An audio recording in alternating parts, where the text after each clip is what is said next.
Hi, I'm Sanjay Nagchaudhary, Development Lead for the IBM App Connect Enterprise product. In this video, I will demonstrate how to access the context tree using the Java Compute Node. In an earlier video, I introduced the context tree and gave an example of how to access payload data from message flow nodes in the message flow. The context tree is a new tree in the message assembly which is not captured by default. It is only made available in the message assembly when it is referenced. The context tree has information about how the message flow was invoked and context information from every message flow node, including payload details.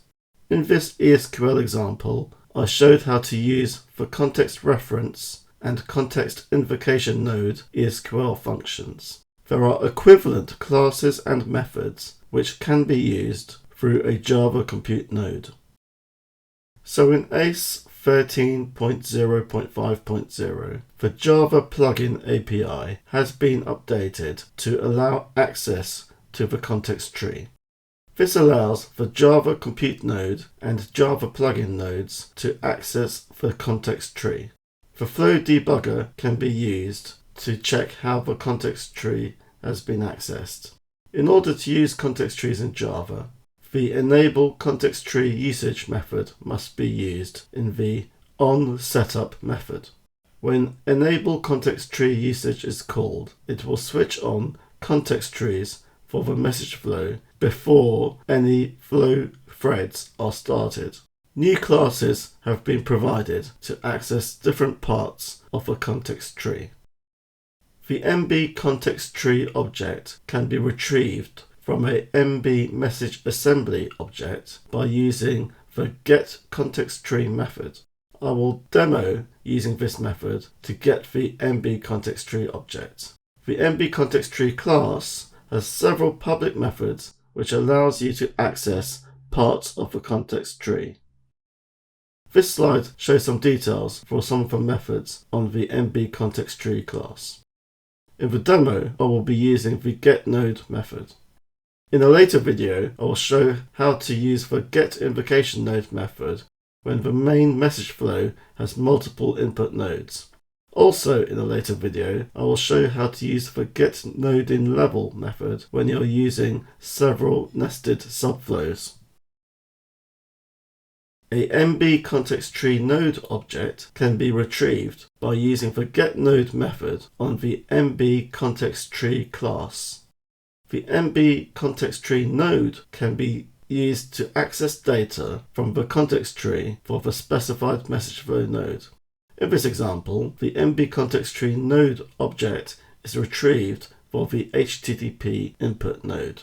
There are several public methods that are available on the MB context tree node class. In the demo, I will use the getPayload method, which returns a MB context tree node payload class. So this slide shows some details about the MB context tree node payload class. The class can be retrieved by calling getPayload on the MB context tree node class. The MB context tree node payload class has several public methods which can be used, and they are listed here. Okay, so I'll go into the demo now. So this is the flow from an earlier video when I first introduced context trees. I was using an ESQL compute node to access data from the input node and from two different REST request nodes. I have two REST APIs deployed to my integration server, and I'm using a REST request node to send data using a get operation. It's sending some data which says data from first REST API, and the REST API simply converts it from lowercase to uppercase. And the second REST request node is calling the second REST API, and again that's doing the same thing. It's converting data from lowercase to uppercase. The two REST APIs have been imported from a tutorial called Aggregation Nodes using REST Async Request Nodes with Backend Services. You can import that tutorial by opening the tutorials gallery, and if you search for REST, you can see the tutorial and you can then import the projects from that tutorial. So the compute node is using ESQL and it is getting data from the first input node and from each of the REST request nodes.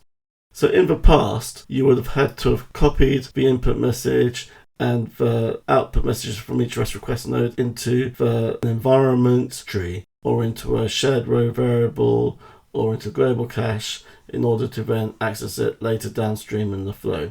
Now using context trees, you no longer need to do that. So let's just demo this original flow. So I'll just use the flow exerciser and I'll put a message through the flow, just a simple message says name : Sanjay in JSON, and when I click send, I get a response back. It's formed a response message using the output message from the input node and each of the two REST request nodes. And if I look at the message assembly, I can see that there is a new context tree here, and you can see the context information for each node, including the payload from each node. So that was done using ESQL. I'm now going to demo in this video how to use the same capability but in using the Java compute node. Okay, so let's just move this compute node to one side and let's bring in a Java compute node.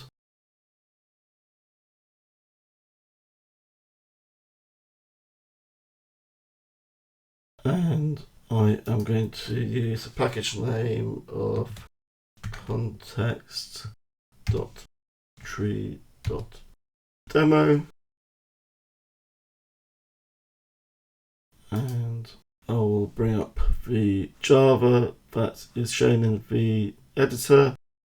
This is the template that is generated. So I'm just going to modify this code.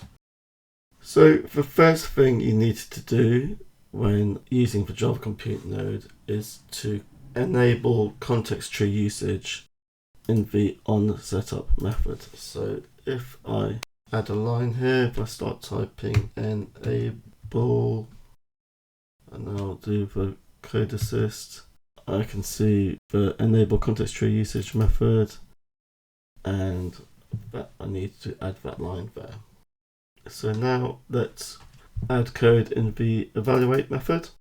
I don't need this line here, I've got no alternate terminal, and I'm going to add code inside this bit here. I don't need to copy the input message, so I'll remove this code here and I'll just add some lines of code here. The first step that I need to do is to get the context tree. So to do that, I'm going to create an MB context tree variable. So if I do control space, here you can see the different classes that have been added.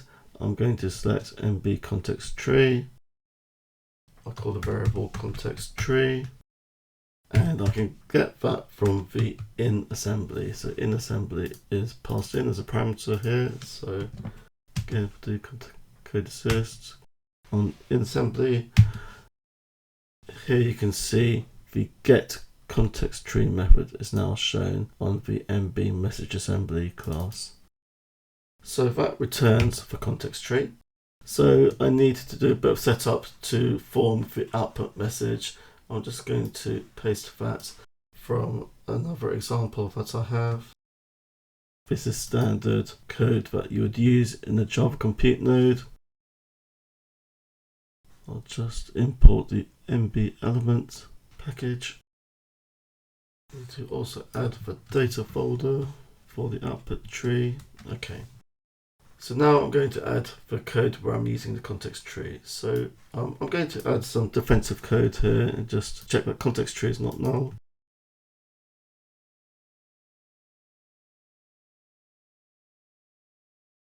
So let's just add that if there.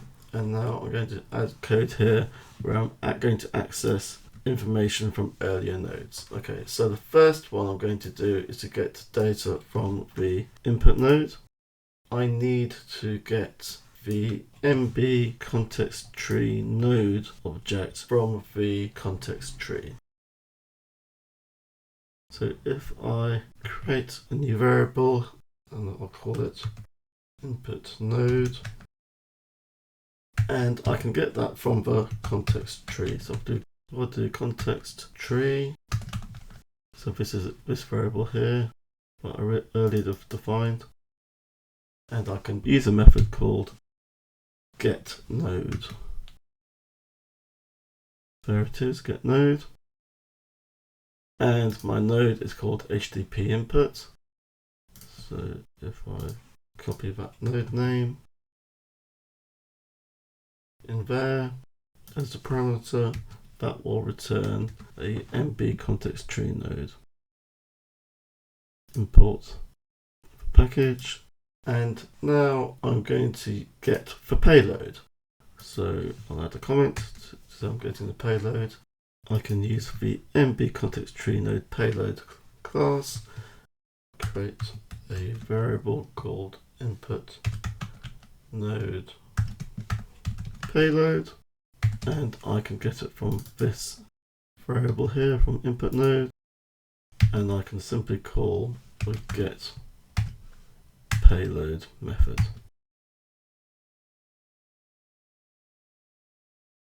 Again, import the package. So now I'm going to form the output response message. In my output response message, it has a name element. So I'll add this line of code. So it's adding a name element under the data folder. And in the name element, I need to set a value. So let's add a comment to say I'm going to set a value to the name element, and so to do that I need to call set value. Okay, and I need to pass a parameter to set value. So I'm going to get the value from this input node payload. So I'm going to use input node payload dot get element, and then on that element I'm going to call get first element by path. The element that comes in from the input message is under data/name, and then I need to get the value of that element. So that sets up the first element in my output tree, and I'm going to do a similar thing for getting data from the REST request nodes. So I'm just going to paste in a chunk of code from an early example and then take you through it. So here I am creating another MB context tree node, and I'm getting the get backend 1 message flow node. So here is the get backend 1 node here. I'm then using the get payload method on it, and then I am forming an output message which is called string1, and that is set up by using the output from the REST request node, which is in data/output1. Let's do the same thing for the second REST request node.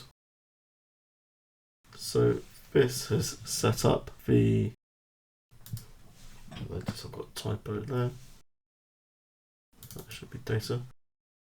So this chunk of code I've just pasted in is getting the output from the second REST request node and setting it into the output tree where the element's called string2. We have a name element, a string1 element, and a string2 element in our output message, and they will contain values from the 3 earlier nodes. So from the input node, the first REST request node, and the second REST request node. And finally, after I've done all that, I'm going to set the out assembly to the output message. So this is the output message that I defined earlier on.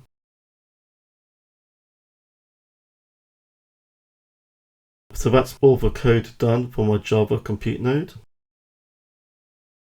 I can save that. You can see the packages that have been imported. So these are the 3 new classes here. And now we can try using the code in the flow. So let's just tidy up the flow. Let's just remove this compute node to avoid any confusion. This flow is just using a Java compute node now. And let's use the flow exerciser to put a message through the flow.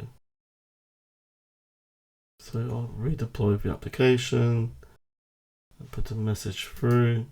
The same input message, name Sanjay. And we've successfully received a response message. So you can see it's the same response message as before when we were using the ESQL compute node, but now we're doing it through Java. And we can see that we have the name element in the output message, the string 1 element and the string 2 element in the output message.